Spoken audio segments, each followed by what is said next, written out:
Halo, perkenalkan nama saya Muhrizal Farudin Krismawan. Saya dari kelas TMKC tingkat 2 dengan NIM 2019-2050. Di sini saya akan menjelaskan tentang konfigurasi common emitter pada transistor NPN. Sebelumnya, di sini saya akan menjelaskan tentang pengertian dasar dari transistor.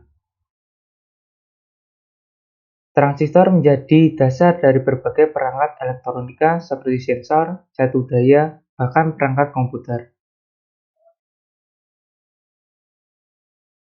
Di sini, saya akan menjelaskan tentang jenis transistor. Karena jenis transistor ada dua, yaitu BJT dan MOSFET. BJT singkatan dari Bipolar Junction Transistor dan MOSFET singkatan dari Metal Oxide Field Effect Transistor. Di sini, saya akan menjelaskan terlebih dahulu tentang BJT. BJT adalah komponen elektronika yang terbuat dari 3 lapis bahan semikonduktor.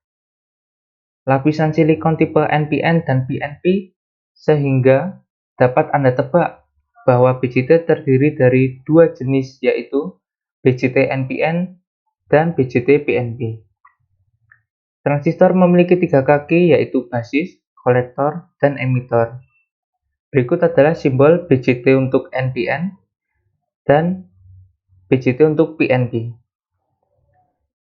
Sedangkan komponen BJT sangat bervariasi, mulai dari yang berukuran sangat kecil hingga seperti contoh pada berikut ini. Dapat dilihat pada gambar berikut ini, terdapat transistor yang sangat kecil atau BJT yang sangat kecil dan BJT yang besar.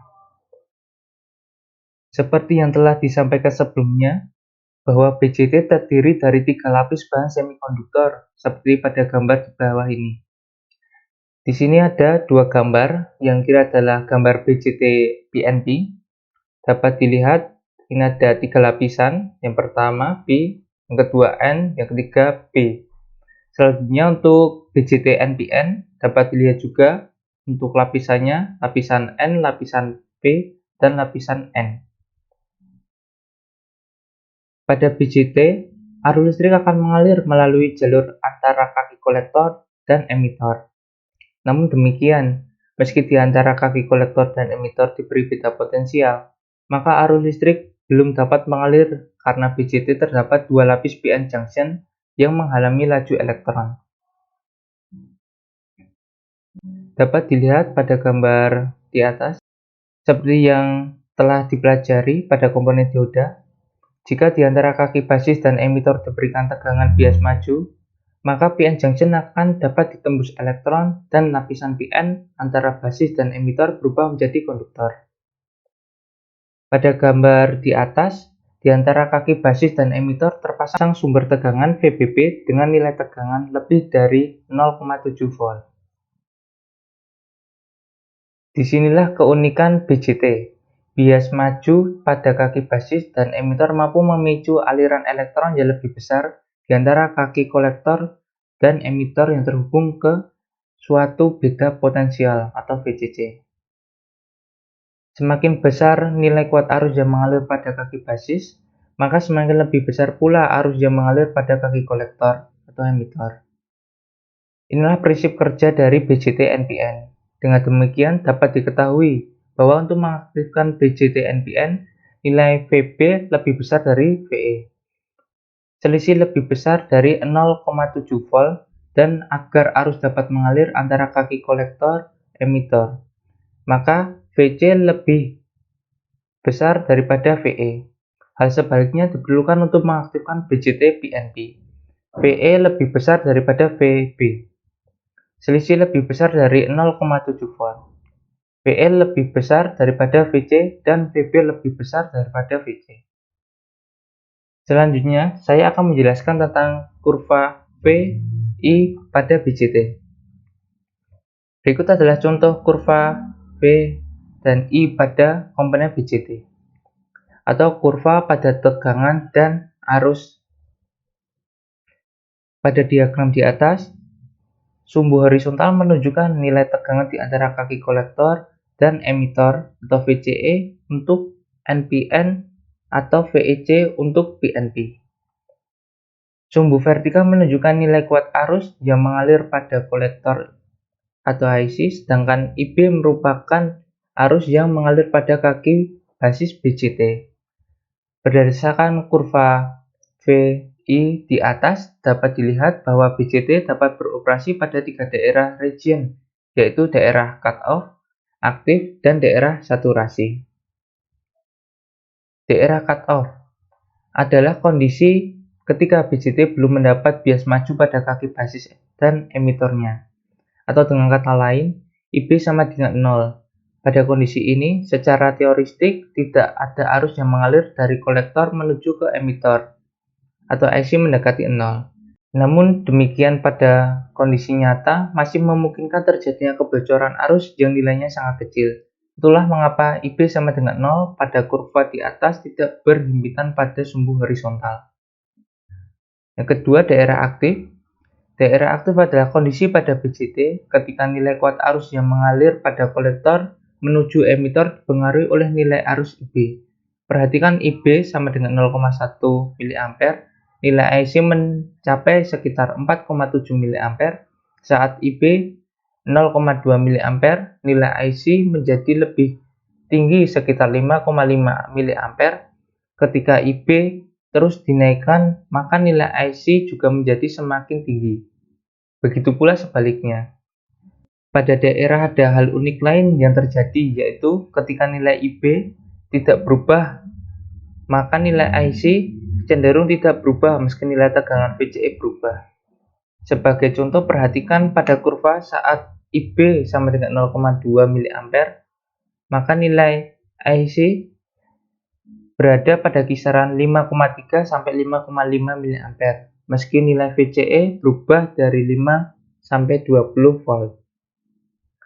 Yang ketiga adalah daerah saturasi. Daerah saturasi adalah kondisi ketika BCT menjadi sebuah saklar yang tertutup sempurna. Pada kondisi ini, nilai VCE mendekati 0 volt. Karena nilai hambatan internal antara kaki kolektor dan emitor juga mendekati 0, maka daerah saturasi, perubahan nilai IB sudah tidak berpengaruh terhadap perubahan nilai IC. Pada kondisi saturasi, perubahan nilai VCE akan berpengaruh pada nilai IC. Layaknya hukum Ohm. Daerah saturasi mencapai ketika nilai IB mencapai nilai parameter maksimal. Daerah cut-off dan saturasi merupakan daerah kerja saat BCT digunakan sebagai switch elektronik. Di sini saya akan menjelaskan nanti pada rangkaian adalah switch elektronik. Daerah aktif merupakan daerah kerja saat BCT digunakan sebagai penguat sinyal listrik atau sebagai amplifier. Tapi di sini nanti saya ulangi lagi, di sini saya akan menjelaskan tentang rangkaian switch elektronik. Untuk gambaran saja,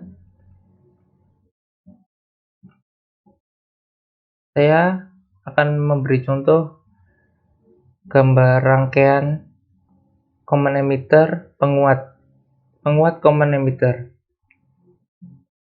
Oke teman-teman, selanjutnya saya akan menjelaskan tentang rangkaian switching atau saklar pada rangkaian elektronik. Tapi di sini saya akan menjelaskan rangkaian sederhananya saja atau rangkaian cara kerja sederhana. Saya akan menggunakan transistor NPN. Transistornya dengan kode 3055. Selanjutnya resistor.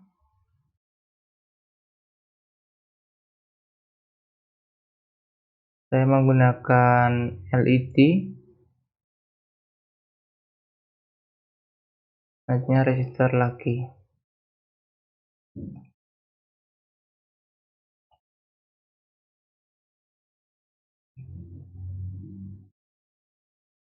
Resistor R1 dihubungkan pada kaki transistor base atau basis.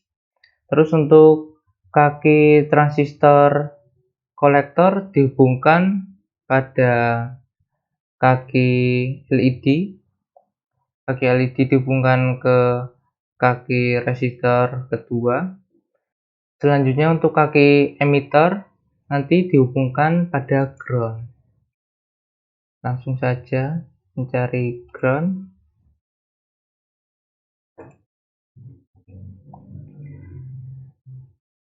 Terus di sini saya akan menggunakan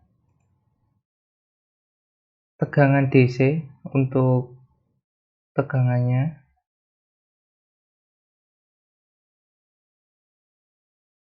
Selanjutnya untuk tegangan DC akan saya atur nilainya. Untuk yang ini saya atur dengan nilai 0,7 volt. Ubah nilainya di sini 7. Karena transistor akan tertutup jika nilai tegangan yang dialirkan adalah 0,7. Lebih dari 0,7 transistor akan tertutup secara penuh. Selanjutnya untuk power yang kedua atau tegangan yang kedua akan saya beri tegangan 12 volt.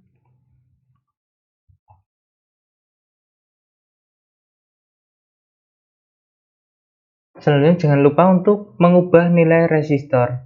Untuk resistor yang pertama saya beri nilai 200. Selanjutnya untuk yang resistor kedua saya beri nilai 1K.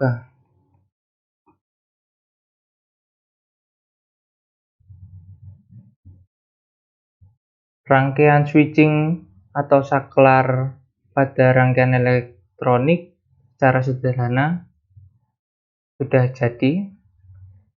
Di sini saya menggunakan tegangan DC 0,7 agar nanti transistor dapat tertutup sehingga arus yang dapat mengalir secara penuh. Terus selanjutnya tegangan DC yang saya gunakan adalah 12 volt untuk menghidupkan lampu LED. Langsung saja kita simulasikan, kita apply apa yang terjadi. Ya, karena kita memberi tegangan 0,7 maka kaki pada transistor akan tertutup secara penuh. Oleh karena itu LED pada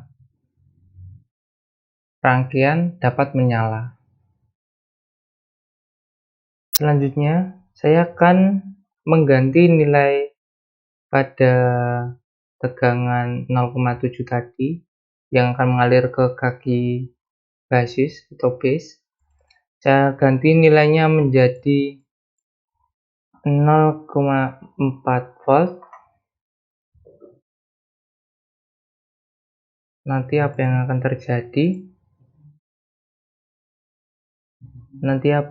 terjadi? Langsung saja kita simulasikan.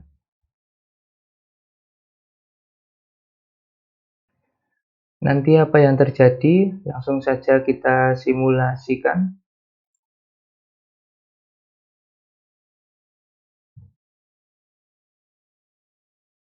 Ya, yang terjadi adalah LED tidak menyala karena nilai yang mengalir pada kaki base kurang dari 0,7. Padahal untuk menutup atau agar transistor tertutup secara sempurna harus ada tegangan harus lebih dari 0,7 atau 0,7 volt. Tetapi jika tegangan kita ubah menjadi 0,6 volt, maka lampu akan menyala tetapi tidak terang karena pada transistor tidak menutup secara penuh, hanya menutup setengah. Sekian penjelasan dari saya. Jika banyak salah kata atau kata yang kurang pantas, saya mohon maaf. Sekian, terima kasih.